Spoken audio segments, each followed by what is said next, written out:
दानिश कुतुब में खुशामदीद। ये अल्फाज हैं रोंडा बर्न के, एक ऐसा नाम जो खुद ही एक बहुत बड़ा फिनोमेना बन चुका है। इनका मिशन आप कह सकते हैं काफ़ी सीधा सा है कि एक भरपूर ज़िंदगी गुजारने के जो राज है ना, वो हम सब के लिए हैं। तो आइए देखते हैं कि उनका ये नया मंसूबा आखिर है क्या। अच्छा, इनके असर को समझना होना तो बस ये एक नंबर ही काफ़ी है, 50। इनकी जो 2006 की किताब थी द सीक्रेट, वो 50 ज़बानों में ट्रांसलेट हुई। उसने दुनिया भर में लाखों करोड़ों लोगों की सोच पर असर डाला। और अब रोंडा बर्न एक नए बाब के साथ वापस आई हैं। उनकी नई किताब काउंट डाउन टू रिचेस। ये किताब उनके फलसफे को खास तौर पर माली खुशहाली पर फोकस करती है। और वादा क्या है? सिर्फ 21 दिनों में दौलत को लेकर हमारी सोच और आदतों को बदलने का। तो आज हम क्या करने वाले हैं? हम रोंडा बर्न के असर को देखेंगे, उनके 21 दिन के प्लान को समझेंगे, इसके पीछे जो सदियों पुराना नज़रिया है उसकी गहराई में जाएंगे, उस पर जो तनकीद होती है उसे भी देखेंगे, और आखिर में इस सब से हम क्या सबक सीख सकते हैं उस पर बात करेंगे।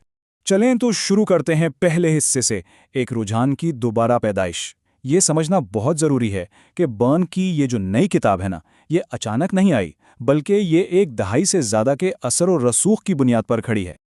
ये टाइमलाइन देखें, ये एक मुसलसल सफ़र की कहानी सुनाती है। 2006 में द सीक्रेट का धमाका हुआ, फिर किताबों का एक पूरा सिलसिला आया, और अब काउंट डाउन टू रिचेस। ये सिर्फ एक और किताब नहीं है, बल्कि ये उनके पैगाम के इर्तिका का, उसके एवोल्यूशन का अगला कदम है। अब ये एक जुमला यही इस पूरी किताब की बुनियाद है।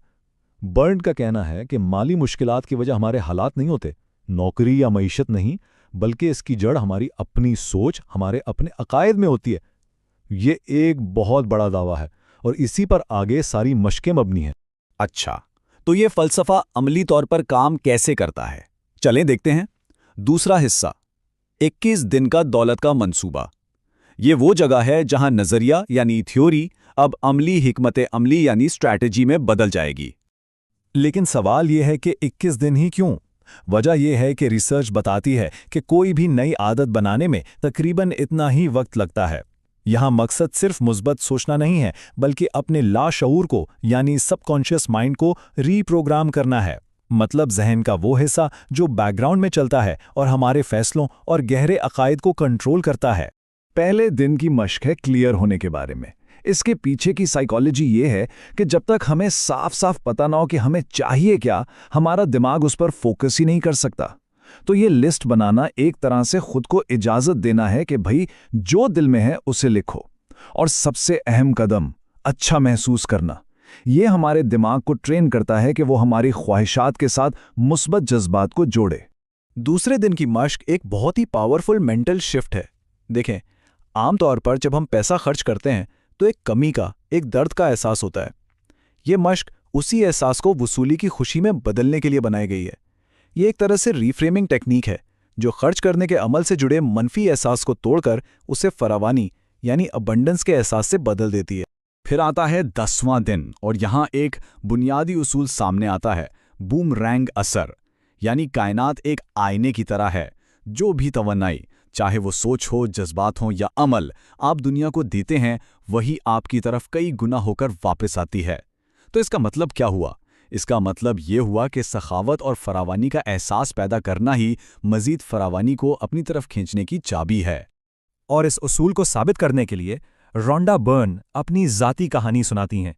वो बताती हैं कि कैसे माली तंगी के बावजूद उन्होंने जानबूझकर पैसे दिए, और उनके मुताबिक सिर्फ 48 घंटों में उन्हें गैर मुतवक्की तौर पर $35,000 मिल गए। उनके लिए तो ये बूमरैंग असर का एक जीता जागता सबूत था। अच्छा, ये जितनी भी मशकें हैं ना, ये सब एक बहुत बड़े और पुराने नजरिए पर मबनी हैं। तो चलें अब अपने तीसरे हिस्से की तरफ बढ़ते हैं और इस बुनियादी कानून को समझते हैं जो इस पूरे मंसूबे के पीछे है। इस सब के दिल में है कशिश का कानून, यानी द लॉ ऑफ अट्रैक्शन। आसान लफ्जों में कहें तो ये अकीदा है कि हमारी सोच एक तवानाई है और एक जैसी तवानाई को खींचती है। मतलब जिस चीज़ पर भी आप अपनी तवज्जो और अपने जज्बात को मरकूज करते हैं, वही चीज़ आप अपने ज़िंदगी में ले आते हैं। देखें, यह कोई नया आइडिया नहीं है। इसकी जड़ें तो 19वीं सदी की न्यू थॉट तहरीक में है। फिनियस क्विम्बी जैसे मुफक्करीन ने जहन की ताकत पर काम किया। ये इस्तिलाह 1855 में पहली बार सामने आई और फिर नेपोलियन हिल जैसे लिखारियों ने इसे 20वीं सदी में मशहूर किया।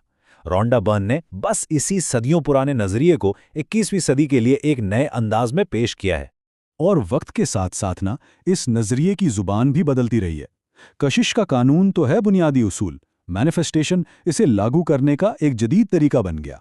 और अभी हाल ही में लकी गर्ल सिंड्रोम जैसी टर्म्स ने इसी बुनियादी आइडिया को एक नई नस्ल के लिए रीब्रांड कर दिया है। लेकिन हर कोई इस पर यकीन नहीं रखता, बल्कि इसके खिलाफ एक बहुत मजबूत साइंसी और शुकूक व शुबहात वाला रद्द अमल भी मौजूद है। तो आइए अपने चौथे हिस्से में इस तनकीदी नुक्ता नज़र को भी देखते हैं। और सबसे अहम नुक्ता यह है, साइंस के मुताबिक कशिश के कानून को साबित करने के लिए कोई काबिल तस्दीक सबूत नहीं है। इसे बड़े पैमाने पर प्यूडो साइंस या आप कह लें कि झूठा साइंस समझा जाता है, यानी एक ऐसा अकीदा जो साइंसी जुबान तो इस्तेमाल करता है लेकिन साइंसी तरीकों पर पूरा नहीं उतरता। नाक़िदीन इसमें कई मसाइल की निशानदही करते हैं। एक तो ये कि इसे झूठा साबित नहीं किया जा सकता, दूसरा इसके हामी अक्सर क्वांटम फिजिक्स जैसे पेचीदा साइंसी नज़रियात का गलत हवाला देते हैं, और तीसरा सारे सबूत सिर्फ ज़ाती कहानियों पर मबनी हैं जो कॉन्फर्मेशन बायस का शिकार होते हैं। मतलब हम सिर्फ उन वाक़यात को याद रखते हैं जो हमारे यकीन को पक्का करते हैं और बाकी सब को नज़रअंदाज कर देते हैं। लेकिन इन साइंसी बातों से भी आगे एक गहरी अखलाकी तशवीश भी है। नाक़िदीन पूछते हैं, इस सोच का बदसूरत दूसरा रुख क्या है? और यही इस फ़लसफ़े की सबसे संगीन तनकीद है। अगर हम ये मान लें कि हमारे ख़यालात ही हमारी हकीकत बनाते हैं, तो इसका मतलब तो ये हुआ कि जो लोग गुर्बत, बीमारी या किसी सानेहे का शिकार हैं, वो किसी न किसी तरह खुद ही उसके ज़िम्मेदार हैं।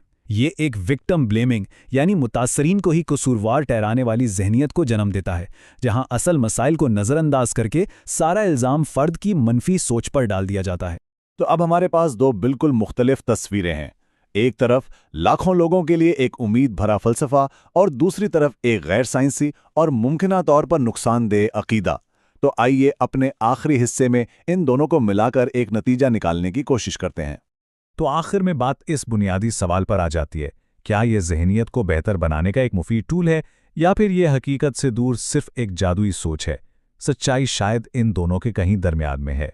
यहाँ दोनों तरफ की दलीलों का खुलासा है। हम ही इसे एक आफाकी कानून मानते हैं जो हर किसी को अपनी ज़िंदगी बदलने का इख्तियार देता है, जबकि नाक़िदीन इसे एक झूठा साइंस समझते हैं जो खुद को कसूरवार ठहराने और जहरीली पॉजिटिव सोच जैसे खतरों के जन्म दे सकता है। और शायद यही सबसे अहम सबक है। चाहे कोई कायनाती कानून मौजूद हो या ना हो, रॉन्डा बर्न की किताब में जो मशक़ें बताई गई हैं वो बुनियादी नफ्सियाती उसूलों को तो फ़रोग़ देती ही हैं, जैसे शुक्रगुजारी का इजहार करना, अपने अहदाफ को तसव्वुर करना और अपनी खुद बनाई हुई हदों को तोड़ना। ये सारी तकनीकें ज़हनी सेहत और हौसला अफजाई को बेहतर बनाने के लिए साबित शुदा हैं। आखिर में ये सब हमें एक बहुत गहरे सवाल पे छोड़ जाता है, चाहे हम इसे कशिश का कानून कहें या प्लेसिबो असर। इस बात से इनकार मुमकिन नहीं कि हमारे अकायद, हमारा यकीन, हमारी हकीकत पर बहुत गहरा असर डालता है। तो असल सवाल ये बनता है कि किसी की ज़िंदगी को बनाने में यकीन की असल ताकत आखिर है क्या? दानिश कुतुब के इस तज्जिये में हमारे साथ शामिल होने के लिए बहुत बहुत शुक्रिया। अगर आपको ये मालूमात कीमती लगें तो प्लीज़ इसे लाइक करें, सब्सक्राइब करें और अपने ख़ानदान और दोस्तों के साथ ज़रूर शेयर करें जो अपनी ज़िंदगी को बेहतर बनाना चाहते हैं।